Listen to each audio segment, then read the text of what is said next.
전체 포트폴리오 전략 보도록 하겠습니다. 뭐 지금은 방산하고 이제 바이오 쪽이 많이 맞았는데 바이오 쪽은 그나마도 우리가 어찌됐든 정리를 했단 말이에요. 뭐 빨리 했든 늦게 했든 또 재편입했다가 손절을 했든 뭐가 됐든 그나마도. 근데 방산 쪽의 경우는 와 지금 굉장히 벅찬 흐름이 됐어요. 그러니까 방산만 별도로 이제 또 보긴 볼 겁니다. 그래서 포트폴리오의 구성에 있어서의 주력주에서 비중을 줄여내는 케이스는 굉장히 드문 케이스로 설정을 하는데 상황에 따라서는 12월 포트를 구성하기 전에도 줄일 수는 있습니다. 다만 뭐 별도로 놓고 본다 그랬죠. 오늘 수급 확인해 보고 그동안의 누적적인 수급, 그 수급 대비해서의 수급 프리미엄 그런 것들을 감안했을 때 여기서도 저점 물량들이 계속 차익 실현으로 나오고 손바뀜이 아닌 일방적인 흐름에서 추가 조정이 나올 수 있는 위치라고 한다면 그렇다면 비중을 좀 조절을 해야 되겠죠. 줄이는 쪽으로의 기준으로도 불편하지만 그렇게 뭐 설정을 해야 될 것 같고요. 일단은 어쨌든 다음 달 기준에서는 조금 고려는 할 거예요. 이런 변동성을 계속 안고 갈 수는 없으니까. 제가 계속 뭐 괜찮습니다 강조를 한다 할지라도 분위기가 전환되거나 하지 않으면 불편하죠. 방산 쪽의 기준에 뭐 휴전의 얘기 또 미국 정책에 대한 이야기 뭐 다 좋습니다만 자 그렇게 설정을 하고 HD현대 일렉트릭은 뭐 일단은 다시금 돌려놓고 맞은 폭이라서 그나마도 버틸 수 있는데 이 HD현대 일렉트릭의 경우는 이제 AI 쪽을 묶어갈 거예요. 반도체 쪽하고 묶어서. 근데 이제 반도체 쪽의 저평가와는 다르게 프리미엄이 있단 말이에요. 그래서 수급 역시 보고 오늘 프로그램 통해서 10만 주 나왔는데 대부분이 역시 외국인이고 또 상당 부분이 그 외국계 매수에 상당 부분이 프로그램 통해서 들어왔기 때문에 프로그램 꼬이면은 안 돼. 그리고 이제 제약바이오 쪽 기준, 제약바이오 쪽은 뭐 주력에 늘 일도 없고 사실상. 그리고 오늘 기준 범위에 있어서 일단은 주력주 기준 추 해석 부분을 매우 긍정적으로 가지고 갈 겁니다. 그렇게 해서 일단 보시죠. 뭐 주력주 기준이 11월 포트폴리오가 전월 종가 대비해서 시장 지수는 한 5% 빠져 있는 건가요? 어떻게 되는 거죠? 시장 지수도 한번 보고 포트폴리오 손익 부분은 이제 뭐 전월 종가 기준 해서만 따지게 된다면 보합 코스닥 쪽은 10월 말 종가가 얼마예요? 740이니까 한 40포인트, 50포인트 가까이 밀렸네요. 그러면은 6%대 조정인 것 같고. 그리고 유가증권 시장이 한 5% 빠진 건가요? 유가증권 시장이 10월 말 종가 기준, 이때 기준이면은 2,556이니까 뭐 얼마 안 빠졌네. 1%네요. 2,556이니까 1%대 2%가 채 안 되는 1% 초반. 오케이. 일단은 뭐 계좌 손익 부분이 좀 만회가 돼서 다행스러운 정도 수준인 거지. 그리고 수익 난 것도 있지만 손절까지도 감안해서 설정을 한다면은 불편하죠. 하이닉스가 잘 돌렸다가 좀 이번 달 기준에서는 전월 말 대비 좀 밀려 있어서 좀 아쉬운 거고, 삼성전자는 이제 그 40% 비중의 수익 기준으로 월 단위 기준에서는 돌려줄 수 있는 위치. 근데 원체 이제 고점의 물량도 가지고 있기 때문에 일단 결론은 강도 있게 돌려줘야 된다. 가능성이 있겠느냐? 매우 크다라는 쪽으로 무게감을 가져갑니다. 그래서 종목군을 좀 압축을 할 거예요. 아주 강력한 가격 반발력이 나오지 않는 한 지금 방산 쪽의 가격 매릿이 원체 뛰어나기 때문에 방산의 흐름을 놓고 보면서 변동성 종목의 기준을 바꿀 수 있습니다. 그러니까 뭐 예를 들면 현재로서는 이들의 가격 반발력을 이용해서 신고가가 아니더라도 차익 실현 정리할 수 있는 기준을 좀 놓고 보도록 하고요. 비중 조절을 할 수 있는 부분을 뭐 슈팅이 나와준다면요 뭐 상관은 없죠. 그리고 두 번째 기준에 하나오션이라든가 두산에너빌리티는 수급이 멀쩡히 좋고 하나오션은 이제 이슈가 불거져 있는 건데 수급은 그렇게 뛰어나지는 않아요. 근데 낙폭이 뭐 방산 쪽이 원체 심화돼 있으니까 이쪽을 방산으로 압축할 수도 있다. 그리고 JYP 뭐 유지하면서 대처의 기준을 잡을 거고 KB금융하고 한국전력을 오히려 이제 주력으로 넣는 것도 고민을 할 겁니다. 왜냐하면 내년 상반기까지는 금리가 동결 내지는 뭐 내리더라도 제한적으로 내릴 것으로 추정을 하기 때문에 시장에서 어떤 해석을 하든 뭐 저는 그렇게 추정을 합니다. 그래서 금리에 대한 그 금리 인하에 대해서 자유로움을 좀 가져가게 된다면 금융지주사의 탄력은 한 단계 더 확장될 수 있습니다. 실적 부분 마찬가지고 그리고 금리 수혜 부분 사실상 금리 고금리에서는 뭐 가장 긍정적으로 볼 수 있는 게 성장주 그리고 금융지주사죠.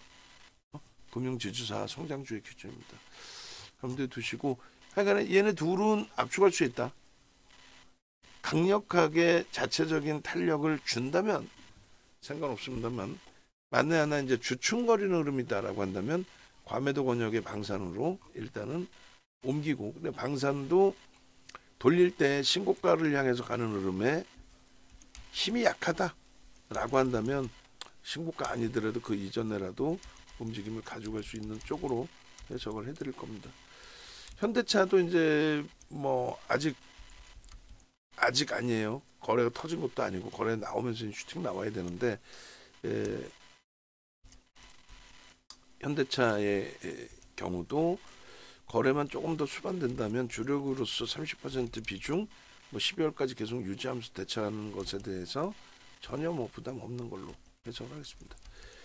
그리고 이제 첫 번째 파트에서는 수급 보면서 좀 제약바이오 쪽을 간단하게 말씀만 드릴 거예요. 그리고 LG노텍도 지금의 흐름이라면은 일단은 하방 잡고 돌리는 쪽의 기준을 잡고 거래가 제한적이니까 12월 포트에서는 뺄 가능성이 높지만 일단 유지 전략으로 이렇게 해서 이제 신규 편입도 이제 거래가 터지는 기점에서 거래가 터진다라는 거는 이쪽도 마찬가지로 사실 100만 주 정도 터지기를 원하는데 최소 범위는 한 70만 주 정도 그 정도 실리면 그나마도 긍정적으로 해석을 해볼 수 있을 것 같습니다. 자 일단 삼성전자부터 쭉 놓고 볼게요. 글로벌 증시부터 놓고 볼게요. 글로벌 증시 그리고 글로벌 증시 시가총액 상위 종목군도 최근에 그닥 안 봤었는데 그 기준도 놓고 보면서 설정을 잡겠습니다. 해외 증시 쪽에 다우지수 사상 최대치 신고가 이걸 뭐 누가 말릴 거야. S&P 500 지수 나스닥 마찬가지입니다. 뭐 필라델피아 반도체 지수도 슈팅이 나올 수 있는 그리고 21년도 고점 기준에서 놓고 보셔야 돼요. 그럼 대부분이 지금 4,000포인트 수준입니다. 독일 마찬가지고요. 아시아 쪽에서 이제 뭐 일본 같은 경우에도 21년도 고점의 기준을 설정해서 놓고 본다면 4,000포인트 한참 위에 있어요. 올해 2월부터 신고가 나온 이제 대만 가권 지수도 상상을 초월하죠. 근데 이 그 S&P 500 지수라든가 뭐 독일이라든가 또 일본도 이렇게 대만까지 감안했을 때 시장 대비해서 국내 증시에 2,500포인트 수준에 있는 거는 이거는 펀더멘털 대비해서는 과도해요. 근데 기술적인 부분에 있어서의 불편함들이 있는 거죠. 그 기술적 분석이라는 부분에 대해서 심리적인 면에 의한 수급. 그러니까 무슨 얘기냐면은 전체 시장에서는 외국인들 수급이 이렇게 나쁘지 않아요. 근데 삼성전자 쪽하고 최근에 이제 그 하이닉스를 일부 매도했었던 거죠. 하이닉스 3% 매도했다가 1.5로 매도 물량을 줄인 거고 삼성전자는 5%를 두들겨 팬 거예요. 그리고 좀 이따 이제 얘기는 하겠지만 그 상태에서 매도가 멈췄단 말이에요. 그 매도가 멈춰서 매우 긍정적인데 그걸 부정적으로 해석할 이유가 뭐가 있냐는 거지. 이제 삼성전자 좀 돌리고 있는데 아직은 뭐 배부른 위치도 아니고 아직까지도 공격을 받을 수 있는 위치가 또 될 수도 있고 한데 일단 뭐 결론적으로 지금의 위치에서는 우리의 비중 40% 비중 설정 범위를 비중을 좀 조절할 필요가 있을까? 기존에 이제 너무 벅차서 좀 일부 5에서 10%씩 빼서 움직일 수도 있다라고 말씀드렸는데 결론은 이제 자사주 매입 발표 나오고 나서 그렇게 하지 않고 40% 비중 유지하면서 슈팅을 보자라고 말씀드렸어요. 요 기준에 와닿지는 않으시겠지만은 실질적으로 정정불안이라는 단어를 쓴다고 그랬잖아요. 그 정정불안은 이제 이런 프랑스 까크 같은 경우 21년도 수준까지 내려와 있어요. 21년 고점. 우리나라 지수로 따지면 3,300. 그래도 우리보다도 위에 있는 건데 이들이 글로벌 증시에 연동이 안 된 대표적인 이유는 별거 없습니다. 그냥 프랑스도 지금 정치적으로 불확실성이 굉장히 큽니다. 그죠? 그래서 얼마 전 선거 때 기준에 유독 이제 약세 기준이 좀 연출이 됐던 부분 중에 하나가 극우 세력이 이제 극우파가 정권을 잡을 수 있다. 여론조사 그렇게 나왔었죠. 근데 막판에 이제 극우 쪽의 득표율이 3위로 축 내려갔어요. 그렇게 되면서 이제 좀 안정화됐다라는 평가를 했지만 여전히 정치적으로나 정책적으로 불확실성이 있다 보니까 이렇습니다. 이걸 보여드리는 이유는 우리나라 정부의 기준에 지금 정책적인 불확실성이 크죠. 정부의 정치적인 그 전체 뭐 여야당 모두 사법 리스크에서 벗어나지를 못하잖아요. 야당은 야당대로 여당의 뭐 대통령과 대통령은 아니죠. 대통령 뭐 영부인과 그 가족 부분에 있어서의 그 또 주변 인물들 도이치모터스 기준이라든가 이런 쪽에 사법 리스크를 피해갈 수 없는 상황이고 그러다 보니까 입지가 좀 좁아들어 있는 상태이고 그러다 보니까 정책적인 불확실성이 있죠. 그러면 이제 야당이 또 깔끔하냐 했을 때 야당도 뭐 이재명 당대표인가요? 뭐 하여간에 전 정치는 잘 몰라요. 그래서 그분의 이제 뭐 사법 리스크 이번에 뭐 하나 무죄는 받았지만은 1심인 거고 그리고 조국 조국 혁신당인가요? 그쪽 뭐 대표 당대표라고 불러요. 하여간에 조국 그분도 12월 12일 날인가요? 선고가 벌써 1심, 2심을 다 2년형을 받았기 때문에 그러한 사법 리스크에 관련된 정치적인 불확실성, 그 사법 리스크뿐만이 아니라 정치적인 불확실성, 그게 정치 보복이 됐든 뭐가 됐든 그 상황이면은 모르겠어요. 제가 볼 때는 뭐 우리나라의 지도자가 안 계셔서 그러는 것도 아니고 좀 본인들의 리스크가 있으면 좀 은퇴도 하고 사퇴도 하고 좀 깔끔해지고 좀 그랬으면 좋겠는데 어찌됐건 정치적인 불확실성이 너무 크다. 그러다 보니까 이제 정책적으로도 불확실성이 있는 거죠. 그래서 대표적인 예가 공매도 계속 설명드렸죠. 글로벌 시장에서 유일하게 공매도가 우리나라만 금지이고 그것이 뭐 좋다 나쁘다를 떠나서 실질적으로는 공매도 금지 자체가 나쁜 거예요. 잘못된 건데 뭐 이래저래 서로 의견이 있으니까 다만 그 의견이 있으면은 그 의견이 부정적인 의견이다 할지라 부정적이라기보다는 계몽이 좀 안 돼 있다니까 그러니까 실질적인 내용을 잘 모르고 누군가에 의해서 가스라이팅을 당해서 뭐 목소리만 커진 상태라면 결론은 뭐 지금 위치에 증시부양책 내놓으라 해도 증시부양책을 내놓을 수 있는 상황이 아니거든요. 프랑스도 그렇고 우리도 그렇고 왜냐면 프랑스도 상승 랠리의 기준인 거죠. 이게 뭐 부양을 해야 될 상황 아니고 우리나라의 지수도 지금 글로벌 증시 대비해서 못 가서일 뿐이지 부양을 해야 될 정도가 아니에요. 부양하려면 여기서 했어야지. 22년도에 폭락이 나올 때. 근데 이런 거 가지고 경기를 부양한다 이렇게 하지는 않아요. 그래서 결론은 경기 부양책을 내놓으세요. 아니 뭐 증시 부양책을 내놓으세요. 연기금의 돈은 막 다 여기다 쏟아 부으세요. 그건 안 되잖아. 비중을 좀 늘리는 거하고 뭐 다 갖다 쏟아부어라고 그건 다르잖아요. 그러니까 결론적으로 금융당국이 절대 공매도 금지 없다. 근데 그것을 정부가 깨부셔서 갑자기 급격히 뭐 일요일 날 뜬금없이 공매도 금지한다라든가 이거는 객관적으로 놓고 봤을 때 또 해외 시각에서 놓고 봤을 때 정책적인 불확실성이 크다라는 거죠. 근데 뭐 다행히 영수회담하고 나서 좀 안정화된다라고 생각을 했는데 결론은 뭐 어찌됐건 뭐 애매모호해진 그 흐름이 됐어요.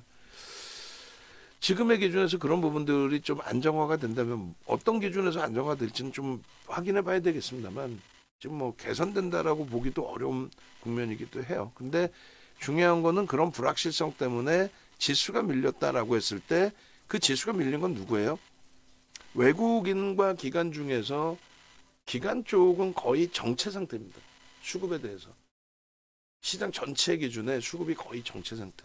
이게 무슨 얘기냐면은 삼성전자에 대해서 지난 22년 10월이 글로벌 증시의 바닥이거든요. 22년 9월 말 10월이 그 자리로 지금 내려와 있어요. 삼성전자가 뭔 잘못을 그렇게 했는지. 근데 저런 수급은 자 보시는 것처럼 그냥 기관들이 관망인 거예요. 외국인은 팔았는데 뭐 기관은 샀다 이것도 아니고 외국인은 오히려 삼성전자에서 외국인은 어떻게 됐어요? 샀어요. 그러니까 지금도 이상한 헛소리하는 얘기들 그거 듣지 마시고 HTS에서 요거만 한번 확인만 해도 되는 거를 요 자체 확인을 안 한단 말이야. 그래놓고 막연히 팔았다라고 얘기하니까 그게 문제라는 거고. 지금 외국인 욕할 때예요. 기관을 욕할 때 기관을 욕해야지. 근데 기관을 또 욕할 수 있어? 왜? 운영해야 되는데 위탁받은 돈. 근데 요 기준에 예를 들어서 기관의 매도 중에 연기금의 매도가 상상을 초월하잖아요. 지금 금융투자는 뭐냐면 해칭 물량이에요. 또 ETF 상품. 그리고 ETF 상품은 뭐야?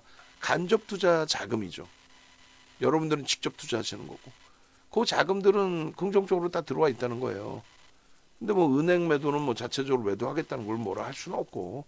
그다음에 연기금 쪽의 매도 부분은 대부분이 국민연금인데 국민연금의 주식 비중을 해외 주식 비중보다 우리나라 비중을 조금 더 확대해라. 응? 증시를 부양한다면 그 정도 선에서는 할 수 있는 내용이 돼요. 이거 좀 과도한데 뭐 개인 투자자분들 그러니까 주식을 하시는 국민들이 예전보다는 좀 더 그래도 많아진 상태인데 근데 일단은 평균치를 얘기하는 겁니다. 뭐 정점일 때 그런 계좌의 기준이 아니고. 근데 어찌됐든 국민연금 쪽에서도 지금 뭐 계속 자금이 쌓여 있는 상태인데 무조건적으로 해외 쪽의 기준만 잡지 말고 뭐 우리가 해외 주식형 펀드 그 한도 확대된 게 언제예요? 고 노무현 대통령 정부 때 해외 펀드라는 자체가 없었어요. 외환관리법도 굉장히 강하게 작용되고 있을 때고 돈을 빼서 외국에 돌린다 이런 건 상상을 못할 때죠. 그게 고 노무현 대통령 정부 때 해외 부동산 투자 한도 비중을 늘려줬고 그다음에 마찬가지로 해외 주식 투자가 문이 열린 거죠. 그거는 이제 환율 방어를 위해서 그랬던 거예요. 어쨌든 그때부터 해외로 나간 자금인데 지금은 이제 규모가 뭐 서학개미뿐만 아니라 전체적인 규모가 우리나라보다 해외 쪽의 비중이 더 높은 걸로 저도 알고 있어요. 그래서 뭐 하여간에 연기금 쪽, 국민연금 쪽의 매수만 조금 전환을 해줘도 그러면 연기금의 매수 전환과 외국인의 매수 그러면 삼성전자 이렇게 무너질 일이 없지. 그리고 두 번째 기준은 사모펀드 쪽이 그렇게 된다면 투신이나 사모펀드 쪽이 어떻게 돼요? 매수 전환될 가능성이 높죠. 왜요? 외국인도 사고 기관 쪽에 가장 큰 역할을 하는 연기금도 사주면 국민연금도 사주면 단기 성향의 사모펀드나 투신이 당연히 들어오죠. 또 자금이 유입되면서 해칭 물량 이외에 ETF 상품의 자금들 그게 이제 금융투자 증권사 쪽의 기준에 잡히겠죠. 수급이 전혀 다르죠. 글로벌 시장 바닥 찍고 돌렸을 때 이 수급하고 이 부분은 이제 차트로 놓고 보시면 이게 이따구로 외국인들이 팔아 버렸단 말이죠. 그때도 기간은 정체예요. 2005년부터 2007년까지 추가 슈팅 나올 때 그때 기간은 속된 편으로 미친 듯이 샀습니다. 왜? 고 노무현 대통령 정부에서 국민연금 비중 한도 확대, 그다음에 사학연금부터 해서 또 퇴직연금 또 그리고 저기 뭐죠 저 변액보험까지 전부 다 어떻게 하라 그랬어요? 주식시장에 들어가라. 주식시장에서의 매수 설정 범위를 가져가라. 뭐 이렇게 기준을 잡았거든. 근데 지금의 기준에 외국인들 이 수급을 보여드리는 이유는 삼성전자의 문제라기보다는 삼성전자 문제가 있어요. 삼성전자 문제 있는데 기관들은 안 팔았네. 기관들은 지금 뭐 직무유기는 아니고 뭐라고 표현해야 돼? 바보들이어서 안 팔았나? 그리고 아직도 51.56%를 외국인이 갖고 있는데 5% 팔고 저렇게 폭락을 시켜버리면 나머지 51%는 어떻게 파나? 물론 안 팔죠. 안 팔아요. 인덱스 상품이라. 저런 각도에 저런 5% 매도가 나온 적이 없다. 이거는 삼성전자의 문제가 아니에요. 방송에서 이상한 소리 하는 거 듣지 마시고, 이거는 우리나라 전체에 대한 불확실성 부분에, 증시 불확실성에 대해서 외국계 자금이 일부 나는 회수할 거야 라는 기준에서의 매도 부분이 일정 기준에서 겹쳐졌다. 그리고 이제 조정받은 내용에 대해서 명분은 뭐 HBM을 납품을 못해요 뭐 이런 얘기인데, 엔비디아의 HBM을 납품 못한다고 해서 주가가 박살이 났었나요? 88,800원까지 갔잖아. 엔비디아의 기대감 때문에 슈팅 나온 거는 올해 3월 20일부터 매수 들어올 때, 그때 슈팅 나올 때 왜 올라가요 했을 때 엔비디아 납품 기대감, 그거는 그냥 기자들이 써놓은 내용이지 실질적으로는 그렇지 않았지. 슈팅이 나올 만한 위치니까 슈팅이 나온 거죠. 그 앞전에 흐름에서부터. 그래서 7월까지 정상적인 수급에 정상적인 슈팅이고 정상적인 88,800원 신고가 수준의 흐름이에요. 갑자기 엔비디아 납품 안 한다고 폭락이 나옵니까? 그러면 엔비디아 납품설이 없던 이럴 때는요. 그리고 납품설이 없던 것도 아니지. 엔비디아 납품설이 왜 없어? 계속 있다가 이 수급이 엔비디아 납품설 때문이었다라고 한다면 이때 들어온 외국인이 손절했어야 되는데 누가 매도했어요? 골드만삭스가 7,400만 주. 이때 들어오지도 않았던 골드만삭스가 7,400만 주. 그러니까 이거는 시황 부분에서 이제 말씀드리면서 자연스럽게 삼성전자까지 넘어온 건데, 시장에 대한 그러니까 정치적인 정책적인 불확실성, 정정불안에 대한 수급의 훼손 부분이 전체 시장의 시가총액 비중이 가장 높은 지금 이제 17%대로 회귀가 된 삼성전자에 집중돼서 쏟아져 나왔다. 근데 저 물량이 해외에서 돈이 없어서 리몬 때처럼 자금 경색에 의해서 어떤 종목이든 내다 팔고 본국으로 자금을 상환하는 그런 흐름이 아닌 일시적인 현상이기 때문에 저 흐름은 100% 저 수급은 다시 들어올 가능성이 상당히 높다. 그래서 되돌아오게 된다면, 그렇다면은 당연히 각도가 이런 각도가 아닌 매도한 각도만큼의 매수. 왜요? 손바뀜의 기준이니까. 손바뀜의 기준. 수급이 들어왔던 쪽이 막 집어던진 그 흐름보다는 과거 물량에 대한 현금화 기준, 이런 게 되기 때문에. 그래서 가파르게 들어올 수 있다. 그 가파르게 들어오면은 조금만 움직여도 시장 지수는 급격히 따라 올라옵니다. 그래서 일단 이 삼성전자 쪽의 수급 이 부분에 대해서는 하이닉스를 같이 보면 좀 이해가 되실 거예요. 그래서 외국인들이 오늘 뭐 90만 주 매수했다, 그게 중요한 게 아니죠. 하루에 뭐 1,600만 주도 매도하던 외국인인데 그 1,600만 주를 매수로 전환시켰다. 만약에 HBM, 우리 케빈 선생님께서 올려주신 내용처럼 와, 엔비디아의 HBM 납품 관련해서 뭐 야 이거 곧 진행될 거야. 그러면 하루에 1,600만 주 파는 거 오늘 하루에 1,600만 주 되었어야지. 아니야? 엔비디아 발 영향으로 올라갔어요. 그럼 왜 개뿔이나 기관만 샀어 어제는? 최근 내에 연기금 쪽에서 일부의 매수가 들어와 있어서 그게 뭐 땡큐합니다. 근데 HBM을 엔비디아에 납품 안 하고도 충분한 실적을 내고 있던 상황이었고, 뭐 납품하게 되면 조금 더 긍정적인, 조금 더가 아니라 뭐 심리적으로 굉장히 큰 요인이 될 수도 있고, 그렇지만은 엔비디아 납품 안 하던 시점에 HBM 점유율은 41%입니다. 엔비디아만 GPU 만들고 엔비디아만 HBM을 쓰는 게 아니에요. MS, 알파벳, 아마존 다 만듭니다. 그래서 그 과도한 말도 안 되는 해석에 휘둘리시기보다는 상상을 초월하는 저평가 상태에서 자사주 매입 때문에 돌려진 게 아니라, 그것도 일정의 그 명분이 되겠지만은 자사주 매입이 아닌 과도한 저평가 상태에서 단기적인 수급, 그 출회된 수급이 멈춰지게 되면서 가격 반발력이 형성이 됐다. 여기서 이제 멈춰지고 간헐적인 매수로, 또 기관 입장에서 연기금 쪽에 매수가 조금씩 들어오는 것처럼 그 수급이 조금만 살아나 주면 V자 패턴의 기준은 아주 가볍게 나올 수 있다. 얼마? 78,000원, 8만원 수준까지 굉장히 가볍게 나올 수 있습니다. 이 주봉이고요. 월봉 기준에서 7만원 수준까지의 흐름은 늦어도 1월, 빠르면 다음 달에 당장 넘길 수 있는 위치. 월 단위로 12,000원? 12,000원 해봐야 뭐 20%? 월 단위로 3개월, 2개월 11일 만에, 2개월 11일 만에 수급이 들어오지도 않는 상태에서 저 슈팅, 70% 슈팅이 나왔어요. 삼성전자, 하이닉스, 현대차, 기아 모두. 그러니까 지수가 3,300포인트까지 추가적으로 또 랠리가 나올 수 있었던 거죠. 아시겠죠?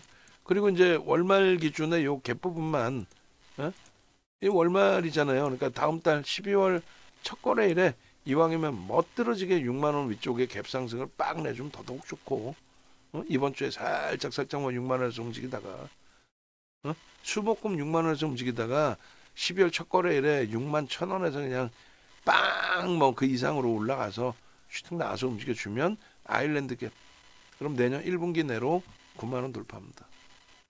농담하는 게 아니에요. 기술적인 분석을 얘기하는 거야. 그리고 펀더멘탈은 얘나 하이닉스가 둘 다 엄청난 저평가라는 걸 알고 계시고, 상상을 초월하는, 그리고 얘도 삼성전자랑 똑같이 9월 중순에 고점 대비 40%까지 밀린 거예요. 9월 중순에 고점 대비 40%. 근데 알량한 1.3% 더 들어오고, 그러니까 매도가 3%에 40% 밀린 거예요. 매도 3%에 40%. 말 같지도 않은 조정이 나왔던 거죠. 그리고 나서 매수 1.3%에 40%를 돌린 겁니다. 그리고 나서 지금 주춤거리면서 이제 수급이 이제 정체 요 정도 돼 있는데, 말 그대로 1.3% 조금 찔끔 더 들어오면 얘도 신고가예요. 그래서 전체 시장에 외국인이 많이 파는 것 같지만 아니야. 전체 시장에서 외국인 파는 건 삼성전자예요. 대부분이 삼성전자. 그리고는요.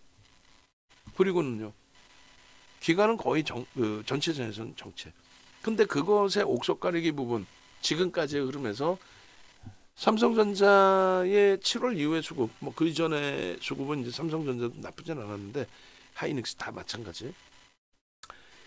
방산주 쪽의 기준, 방산주 쪽의 기준의 외국인 매수, 또 HD 현대일렉트릭의 외국인 매수, 이런 부분이 상상을 초월하게 매수 강도가 좋았죠.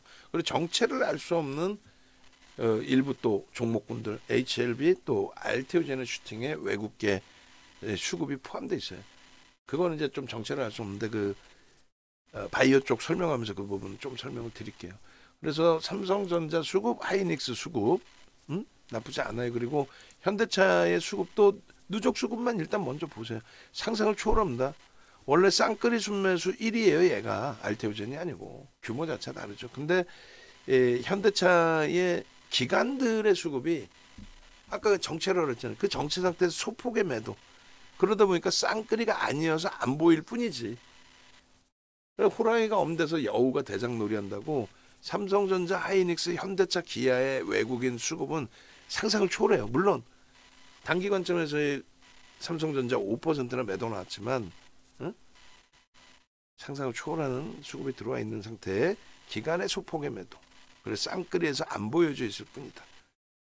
지금 수급 정체에서 조금 튀어나오면서 고점 대비 말 같지도 않게 30% 밀린 거예요. 조금 튀어나오면서 수급이. 근데 이 수급만 조금만 개선돼도 슈팅이에요. 근데 개선되겠느냐? 밑도 끝도 없이 수급 개선된다. 이럴 수는 없잖아. 개선되겠느냐? 개선된다는 거지. 왜? 실적이 상상을 초월하니까. 실적이. 그래서 실적이 좋다고 무조건 뭐 긍정적으로 간다. 그것도 아니잖아요. 아시잖아. 그럼 뭐가 뒷받침돼야 돼요? 펀드멘탈이 끝내주고 펀드멘탈이 끝내주는 상태에서 수급이 형성돼야 된다라는 거죠. 근데 지금 현대차 또 하이닉스 쉬어가고 있지만 수급 어때요? 상상을 초월하게 형성돼 있다고. 삼성전자는요. 굉장히 많은 매도를 한 것처럼 착각하고 있었지만은 아니더라. 그죠? 삼성전자, 하이닉스, 현대차, 기아는 실적이 뒷받침되고 그 실적이 어느 정도 수준이냐면 상상을 초월하는 실적 그리고 그것에 그 실적에 따른 저평가. 특히 글로벌 시장에 내놓는 글로벌 시장에서 순위 안에 들어오는 업체들이잖아요. 글로벌 시장에서 상상을 초월하게 저평가. 북한에 대한 지정학적 리스크가 있는 우리나라라고 할지라도 그것을 감안해도 거기에 수급이 없으면 의미가 없어요. 금융지주사들이 이제 다시 10위 안으로 KB금융이나 신한지주가 10위 안으로 들어와 있는데 저들이 금융사가 나빠요? 좋잖아. 상상을 초월하게 좋단 말이에요. 근데 저들의 수급, 저들의 그 긍정적인 흐름에서 10위 밖으로 밀렸다가 다시 돌려진 게 뭐예요? 수급이죠. 그러니까 펀드멘탈이 뒷받침되고 수급이 들어오면 돼. 에?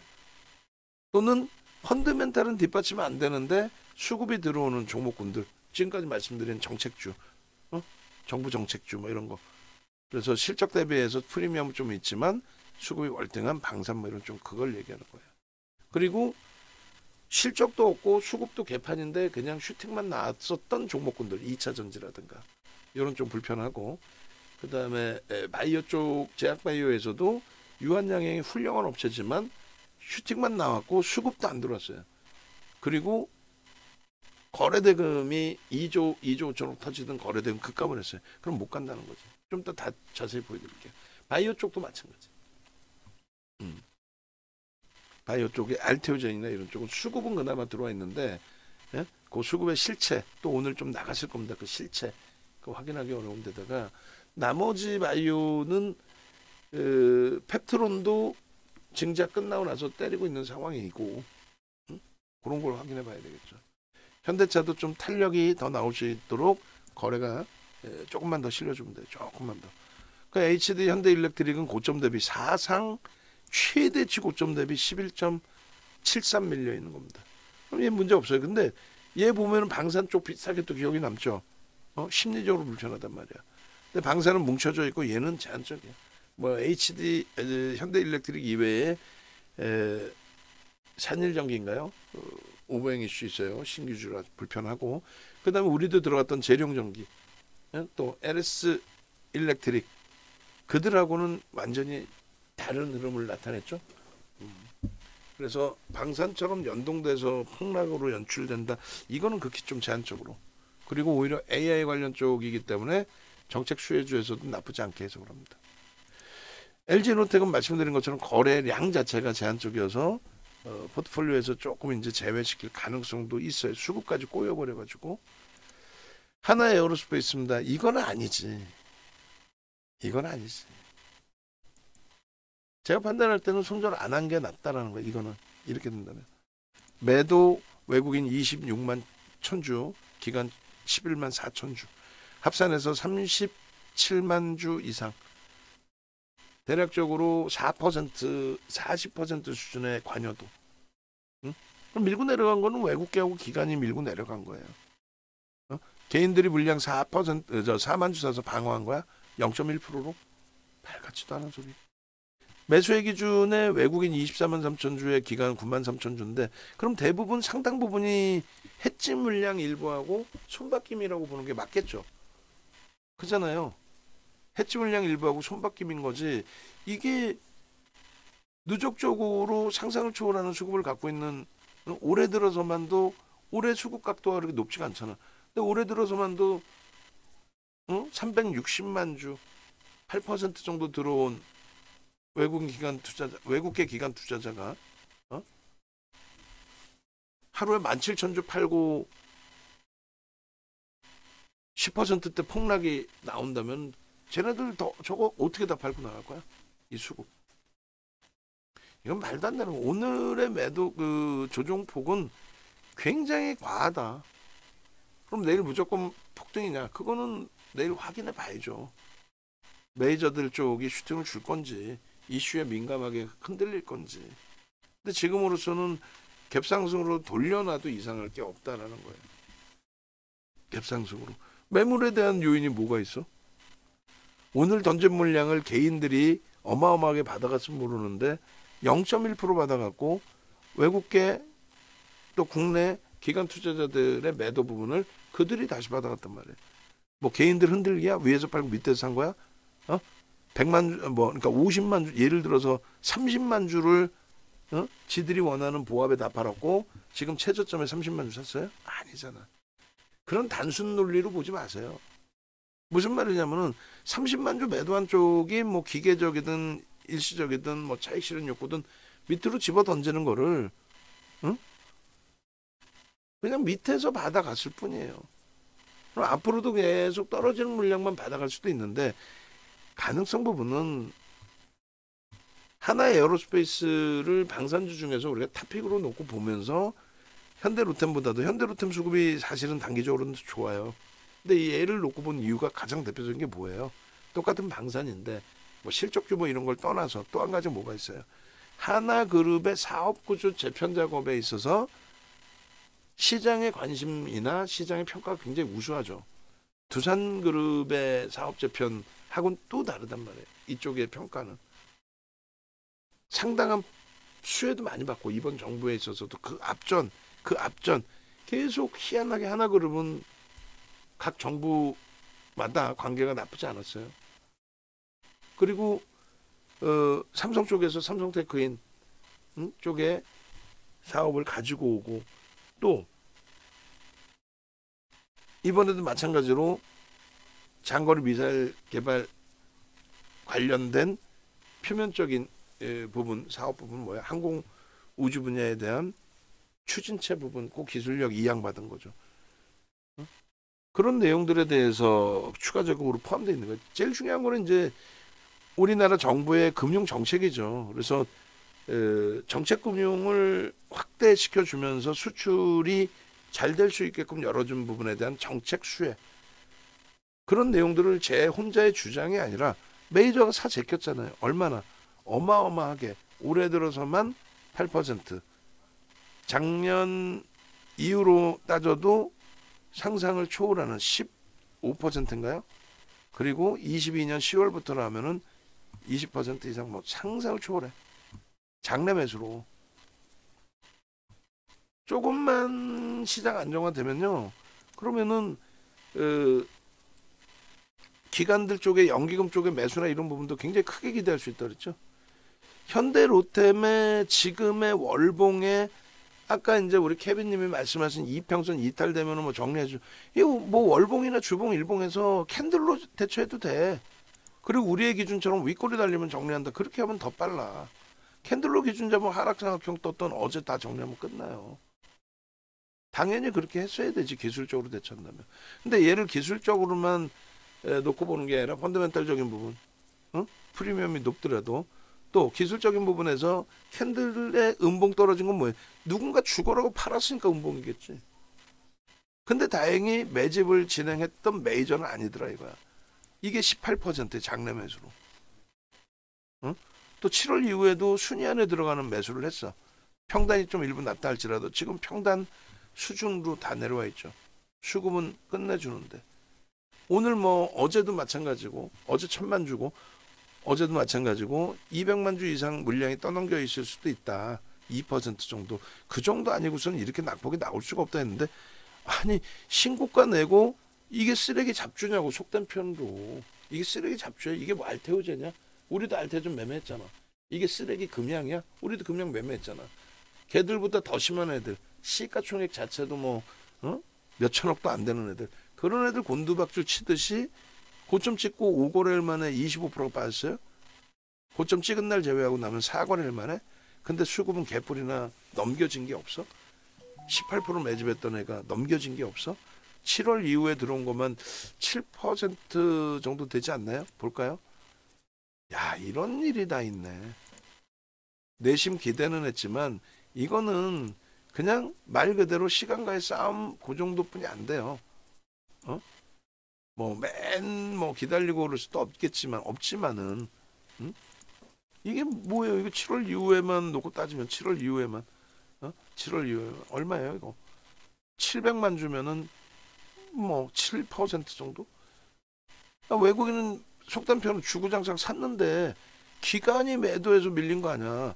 우리나라의 시장 지수 중에 삼성전자 두들겨 팬 거 이외에 우리가 보고 있는 이렇게 훌륭한 종목군들, 신고가 랠리 나오고 슈팅 줬던 종목군들, 지금 방산 때문에 지난주 목요일부터 힘들긴 했지만, 아니 속된 편으로 외국인 왜 욕해?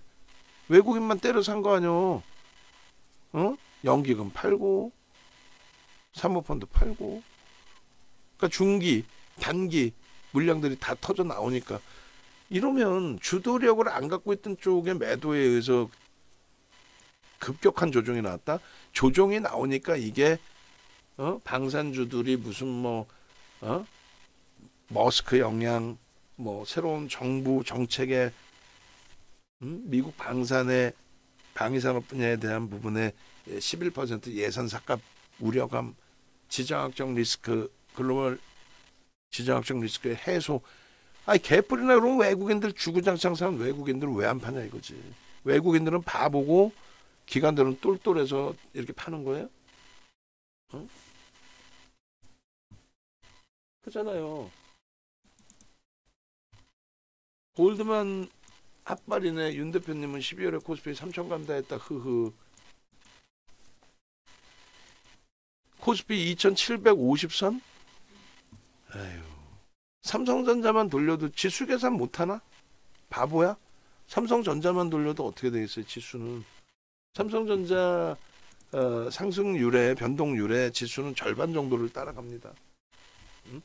영향력이 그렇게 크잖아요 시총 비중이. 야, 현대로템도 무지하게 걱정을 했는데 그나마. 그리고 하나오션입니다. 얘 0.5% 파는 거예요. 하나 시스템 같은 경우가 얘도 기관 혼자 팔았네. 기관 혼자 80만 주. 그 기간의 기준에 사모펀드 단기적으로 들어왔던 애들이 패대기 쳤는데 얘네들 대사면 되지. 그리고 얘네들이 기관들이 뭐 이 종목의 주도력을 갖고 있었나요? 아니죠. 오늘 투신이 많이 팔았구나. 그러면 외국인이 바보냐고. 외국인들은 바보여서 방산 쪽에 안 판 거야? 아이고 참. 11월 4일 이후에 보시면 자 어떻게 돼 있어요? 외국인들 745만 주 샀네. 기관 여전히 190만 주 샀고.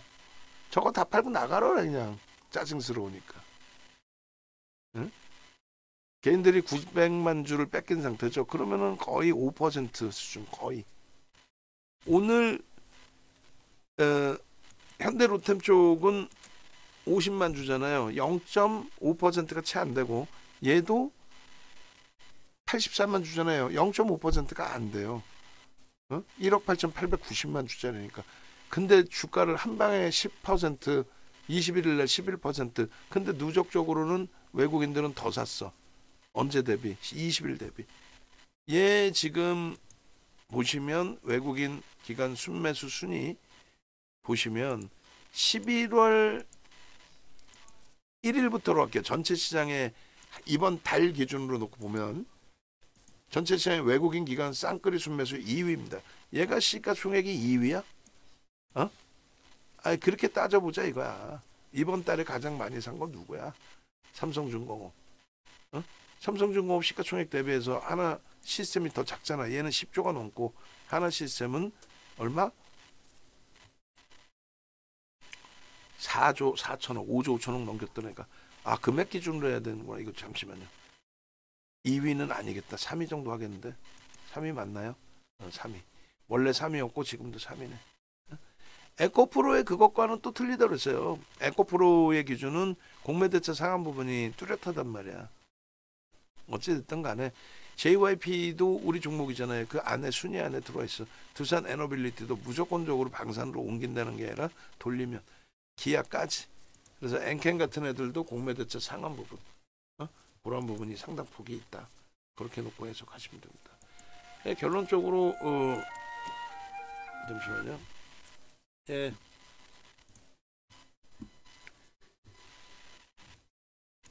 예. 좀 정신 차리고 보이스피싱 하지 말고 살라고. 아유, 이건 참. 야, 이 심각하네, 사람들 진짜. 젊고 멀쩡한 친구들부터 아줌마들, 또 젊은 남자애들. 근데 이게 지들이 피싱인지도 모르고 정상 업체가 이 DB를 줘서 전화한다. 그렇게 착각을 하고 전화를 돌려요. 심각한 거지. 아, 이래서 먹고 살 생각을 안 하고 저 인센티브 무지하게 준단 말이지. 막 20% 30%씩. 이 바닥이 그랬어요. 이 바닥이. 아, 참. 저거 그래 뭐죠? 잠깐만요.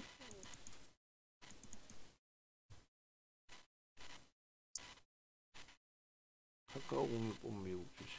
나도 주식 볼게. 뭐야 저거. 자, 그래서 일단은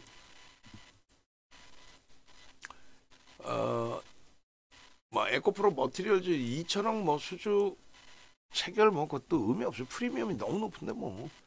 그래서 지금 하나 시스템이나 우리가 지금 눈여겨보는 게 뭐예요? 하나 시스템, 에코프로, 에코프로 아니면 죄송합니다. 하나 시스템, 한국전력, JYP, 두산 에너빌리티, 대한항공도 들어와 있네. 기아도 있고, 기아 현대차를 우리가 갖고 있고, 그 다음에 JYP, 두산 에너빌리티 갖고 있고, 한국전력 지금 뭐 올해 들어서 몇 차례 매수 비중을 넣어놨었고, 하나 시스템. 시가총액이 하나 시스템이 3위는 아니잖아요.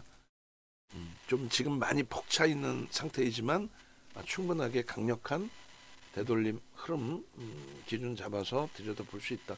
그리고 이 정도로 비이성적인 낙폭을 줬던 상황이다 라고 한다면, 폭락을 연출시킨 상황이라고 한다면 되돌림의 흐름도 상상을 초월하게 강력한 되돌림을 줄 수 있다 라는 쪽의 해석을 가져가더라도 크게 무리수가 없겠습니다. 지금 이 정도라면 방산주 전체 기준에서.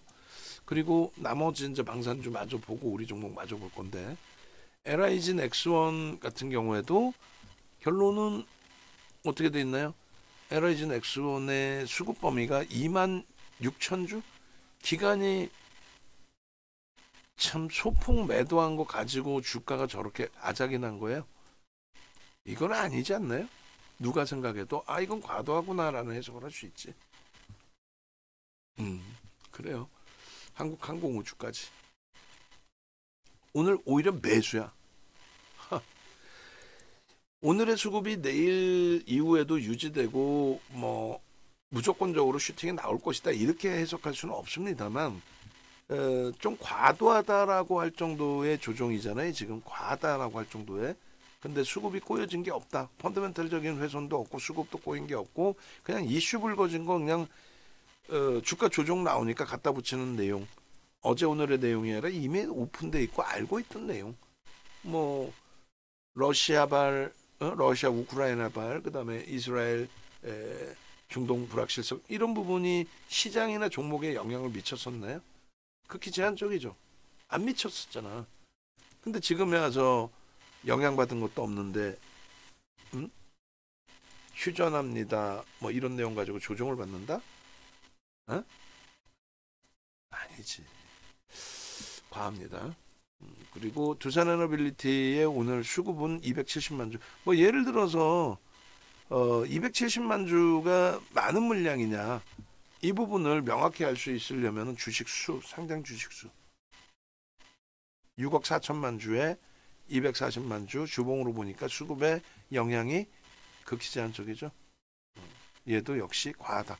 기술적으로 단순하게 나는 놓고 보겠다. 그럼 나는 기준이 요즘에 배우고 있는 캔들이다. 그럼 하락 장악형 떴으면 정리하면 되죠. 그게 이평선이 아니어도 된단 말이에요. 거래가 너무 급감했다. 그렇게 기준 잡으면 되죠. 일단 유지하고 우리는 이제 하나오션이나 하나에너빌리티, 두산에너빌리티를 방산 쪽에 압축할 수도 있다. 내일 개장수 상황에 따라서 그때 이제 압축 기준 잡히면 잘 따라 움직여 주시고, KB금융의 슈팅 범위가 제대로 나올 수 있는 위치인데 슈팅이 나오겠느냐 했을 때 매번 설명드렸죠. 고금리 속에서 그 고금리가 유지되는 그 시장 상황으로 형성돼 있잖아요. 그럼 결론은 어떻게? 결론은 뭐 어떻게 해요? 금융지주사의 슈팅 수급만 유입되면 땡큐한 거고요. JYP 같은 경우도 지금 주식수가 3,550만 주뿐이 안 되잖아요. 오늘도 뭐 1% 가까이 들어오면서 지극히 제한적이에요. 이게 이제 슈팅만 제대로 한번 나와주라는 거지. 슈팅만 한 번만. 한국전력, 그리고 여기도 지금 앞전 25,450원의 고점을 넘길 수 있는 수급이 더 들어와 있는 거예요. 아름아름 조금만 눌려주면은 얘는 이번에 종목 기준에 압축할 때 빼고 나왔는데 제일 강력하게 지금 시세를 주는 거죠. 제일 아쉬운 부분이 있어. 그래서 일단 한국전력 부분을 재편입 부분으로도 설정을 할 겁니다. 그래서 11월 13일 이후에 이제 뭐 슈팅 범위도 나쁘지 않고, 요때 슈팅에서 따라 붙었다가 이제 오히려 손절하고 나온 상태였는데, 다시금 더 높은 가격이라 할지라도 수급이 유입되면서 슈팅이니까 진행을 합니다. 그리고 대한항공의 거래가 내일도 이렇게 터져준다면, 계속 터져준다면, 그러면 상단폭의 기준점, 뭐 볼린저 밴드로 보셔도 상단 뚫고 올라가는 흐름이 돼요. 볼린저 밴드 상단 부딪히면은 파는 거잖아. 근데 상단 부딪히고 꺾일 때 파는 거지. 그렇게 해서 마지막으로 이제 뭐 보시면 뭐를요? 바이오 쪽을. 얘 지금 거래가 이거 굉장히 위험한 거래량이에요. 뭐냐면 저거 실체가 뭘까? 500만 주씩 이틀 동안 1000만 주를 돌렸는데, 야, 이거 진짜 쓰레기들이죠. 21일 날 이대주주가 지분 신고를 합니다. 4.9까지 빼놨던 지분을 장중에 11월 21일 날 장중에 지분 신고를 해서 5% 넘겼다. 제가 볼 땐 지들이 두들겨 패서야. CFD 물량 나와서 두 군데서 말같지도 CFD 개인들이 얼마나 갖고 있다고 시가총액 24조짜리를 뭐 창구 두 군데서 나왔다고 저런 폭락이나 말이 되는 소리, 풀 뜯어먹는 소리를 해야지 그걸 뭐 받아들여 주지. 아니잖아요. 지금 이대주주가 8월 6일 날 50만 주 팔아먹고 27만 원대인가요? 50만 주 팔아먹고 그렇게 하고 나서 지분 신고는 10월 말에 하고, 그건 뭐 불법은 아니에요. 아까 확인해 보니까 5% 이상 됐을 때 신고는 거래일 기준으로 5거래일 이내에 해야 되고, 그리고 1% 이상 지분이 변동됐을 때 그것도 일주일 이내 신고를 해야 돼. 5거래일 이내에. 근데 5% 미만에서 이제 5%가 다시 됐을 때도 5거래일 이내에 해야 되는데, 일단은 이대주주가 8월 6일 날 팔고 5거래일이 아닌 8월 6일 날 팔고 10월 말에 그렇게 한 이유는, 결론적으로 10월 말에 한 이유는 뭐예요? 10월 말에 한 이유는 1%가 안 됐기 때문에 50만 주라서. 알테오제는 50만 주, 5,300만 주 뭐 이렇게 되니까 물량이. 그리고 CFD 반대 매매가 24조짜리를 휘둘릴 수 있다. 진짜 풀 뜯어먹는 소리지. 아니 뭐 얼마나 많은 개인 투자자들 적격 투자자가 CFD를 그것도 뭐 두 군데 참고 전체 증권사의 기준도 아니고 두 군데 참고 말 같지도 않은 소리. 뭐 제가 오해를 할 수 있는 거고 이대주주가 자기네 물량도 뭐 혹시라도 담보대출 받았나 아닌 것 같은데 어?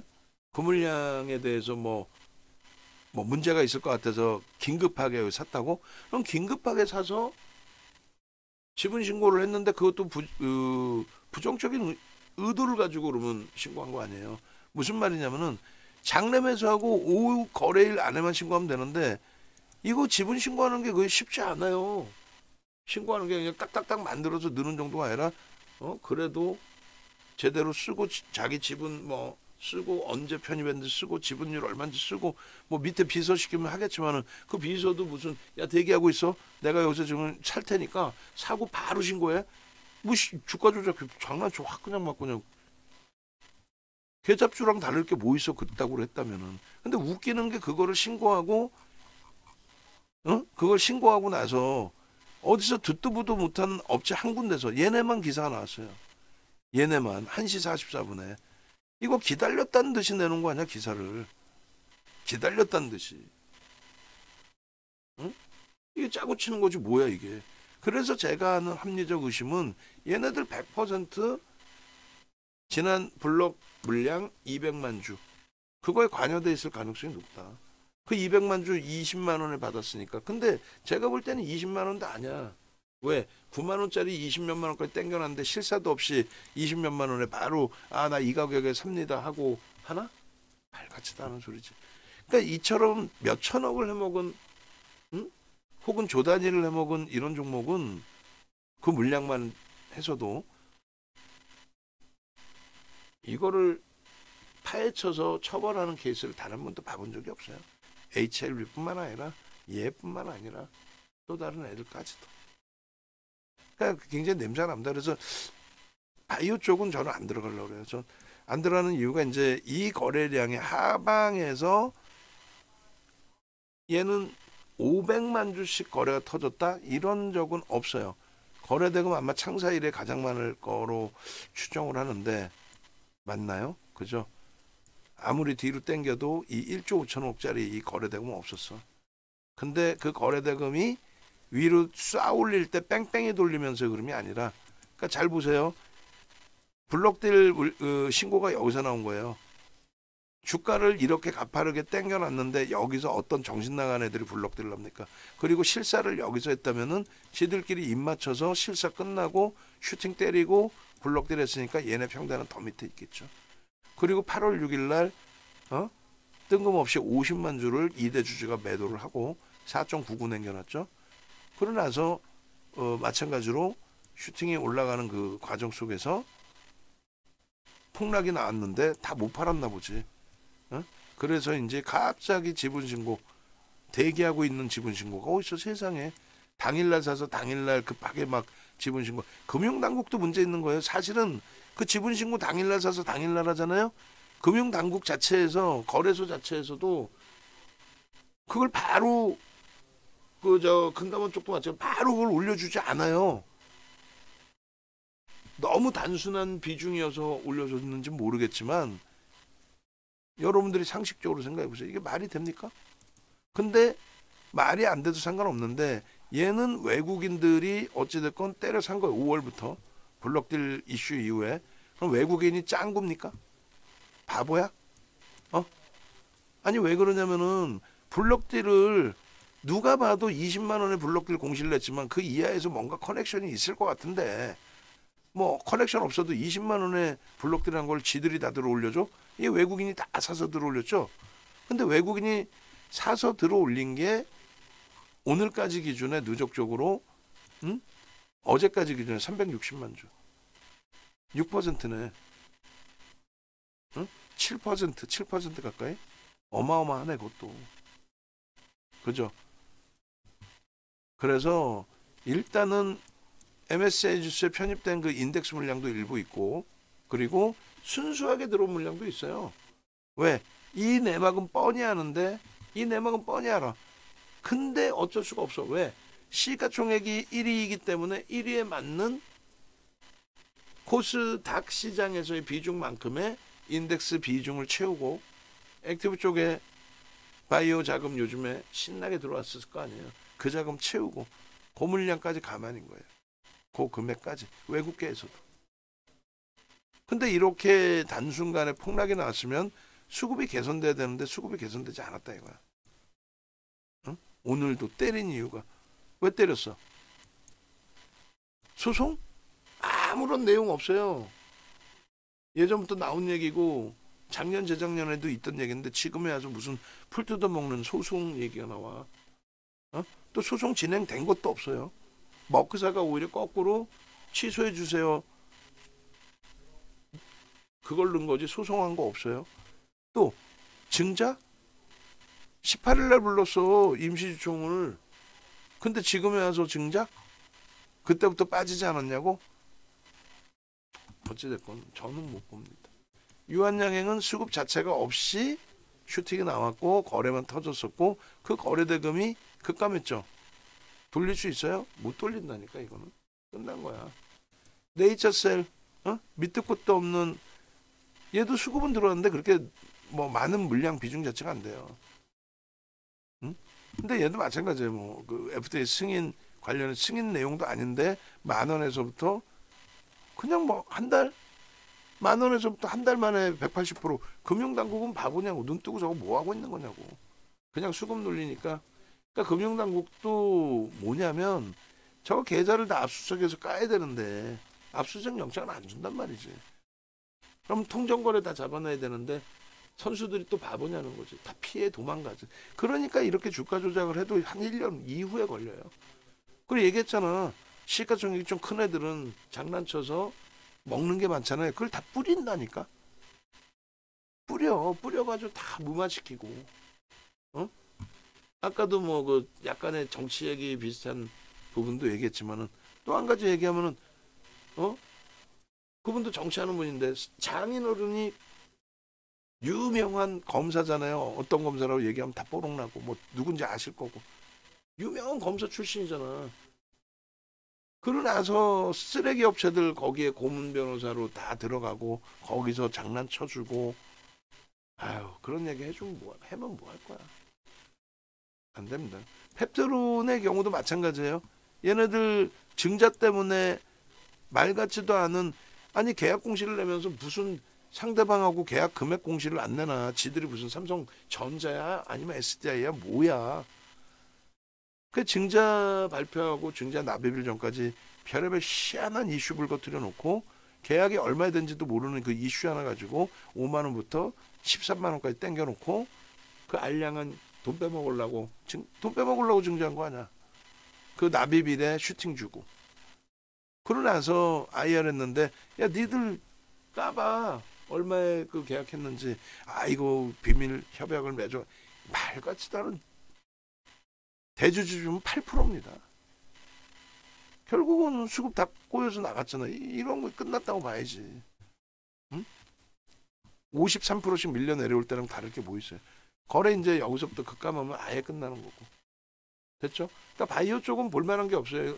한동안 흥했었던 뭐 HLB도 수급 일부 들어와 있지만 그리고 유한양행 보신 것처럼 수급도 없고 알테오젠은 뭐 나머지 물량을 소진시키기 위해서 슈팅을 줄 수는 있을지 모르겠는데 거래가 터지지 않으면 또 외국인들 프로그램을 통해서 들어온 외국인들이 슈팅을 줬잖아요. 근데 그들이 사는 모습이 추정치가 나오지 않으면 못 들어가죠. 그나마도 방산 쪽은 오늘 보니까 수급 대비 원체 깨지는 상태라서 매집한 쪽의 흐름이 다시 들어올 가능성이 있겠다. 그러니까 한 템포 더 보는 거지. 그들조차도 수급이 꼬이거나 안 들어오거나 거래 둔화되면 비중 줄인다니까. 근데 그조차도 없는 껍데기들은 마지막 물량을 손절을 했다 할지라도 잘 대처해야죠. 그리고 눈이 또 여기서 추가 슈팅 나오면 단기 과열 지정이 됩니다. 그러면 또 급락이 나와요. 그럴 가능성이 높죠. 단기 과열 지정되는 순간에. 그 전날 시간에서도 그렇고. 수급은 기관에서 무지하게 땡겨줍니다. 그러니까 나는 수급으로 보고 들어갈 거야. 수급 논리로 대처할 거야 하시면은 보시면서 이제 단기과열에 지정이 되느냐, 그 요건은 뭐였느냐 이런 거 확인하시고 개별 매매하시면 돼요. 윤정두가 혼나야죠. 슈팅 나올 때 따라붙고 그러고 나서 손절을 했고 그러고 나서는 이제 단기과열 지정 예고 종목이기 때문에 재편입을 안 했단 말이에요. 재편입했으면 뭐 좋을 뻔했죠. 근데 뭐 과하게 밀린 종목군에서 주도력을 가지고 있는 삼성전자, 하이닉스, 현대차가 지금 삼성전자를 필두로 해서 현대차부터 살아나주고 있고, 방산의 과도한 그 매도 부분이 뭐 하나 에어로스페이스 같은 경우도 그렇게 무거운 쪽은 아니니까 슈팅이 나올 수 있으리라 해석을 하고 그렇게 대처하면 무리는 없을 것 같습니다. 지금 뭐 목요일 이후에 조금 방산이나 바이오 쪽의 변동이 하방으로 너무 확장이 돼서 또 되돌릴 때 또 수익 범위를 강력하게 잡아들이지 못해서 좀 아쉬운 부분이 있는데, 그래도 외부에 계신 분들도 안내드릴 거 안내드려야죠. 또 내부에 계신 분들도 마찬가지예요. 우리가 지금 그 VIP 방을 없앨까 해요. 없앨까 합니다. 그래서 VVIP 방으로 오시는 게 옳다. 지금처럼 이 변동성 속에서는 대처가 쉽지 않으실 거란 말이에요. 네이버에서 윤정두 검색하시든 윤정두에서 네이버를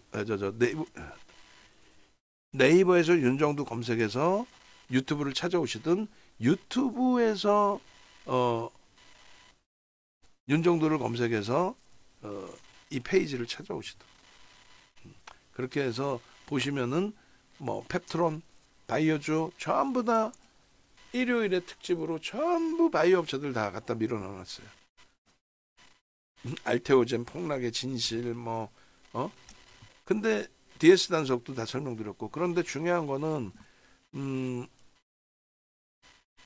어제 야간 심야 시간에 방송 끝나고 나서 저녁 22시 23시에 다시 한번 알테오젠을 들여다보고 복귀 교육을 스스로 해봤을 때 야 이거는 굉장히 좀 리스크가 크다. 만약에 돌릴 때에도 프로그램이 연동돼서, 그러니까 350만 주 지금 뭐 갖고 있는 쪽 프로그램을 통해서 들어온 외국계에서 수급을 주지 않는 이상 탄력적인 반등은 어려울 수 있다. 지금 케빈 풍리아님 하여간 화끈하게 지금 잠을 하루에 한두 시간뿐이 못 자니까 정신이 없어갖고 좀 횡설수설하는데 그걸 약 올리고 아주 확 그냥 그렇게 해서 보시고, 검색기는 이렇게 누르셔서 들어오시면 고점 대비 조정 누르셔서 들어오시면 검색기 신청하는 방법이 있어요. 이렇게 해서 신청하시면 종목 검색기 뭐 이런 식으로 나옵니다. 그렇게 해서 뭐 오늘 에코프로 갖고 나갈 건데 에코프로의 매도의 기준이라든가 루닉 같은 경우에 뭐 재편입 이후의 흐름이라든가 이거 한번 꺼졌다 켜져서 그래요. 컴퓨터 아까 한번 꺼졌다 켜졌잖아. 그러니까 진입 수익률이 제한적으로 보이는데 아니야. 거기다 현대차가 떠서 막판에 그러면 이제 변동성 매매 단기로만 설정해서 볼 필요도 없잖아요. 변동성 매매라고 해도. 그렇게 놓고 보시고, 두 번째 기준은 네이버에서 윤정두 검색해서 홈페이지 찾아오시면 전화번호가 왼쪽에 나와 있습니다. 전화번호 찾아서 함께 하시면 됩니다.